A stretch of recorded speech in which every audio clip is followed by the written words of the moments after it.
Yun, good morning mga master. Bale, hindi ako nagpalaot ngayon dahil masama ang panahon. Itong aking mga ginawa, ano, na panghuli natin ng tangingi. Bale, itong isa nagawa ko na. Yan, isang set na yan. Tatlo. Matatalas na yan. Bale, itong isa, itong nakakabit sa vice grip, hindi ko pa nalalagyan ng talayan ng stainless dito. Ayun, wala pa yan siya. Hindi ko pa na pilok yun dito. So itong isa gagawaan ko pa. Isa tapos na. Bago itong isa gagawaan ko pa rin. Ayun. So para pag makalaot tayo may reserve agad. Bale ito yung palagi nakakauli yung gawa kong isa.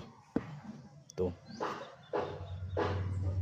So sana makarami siya pag nakakabit natin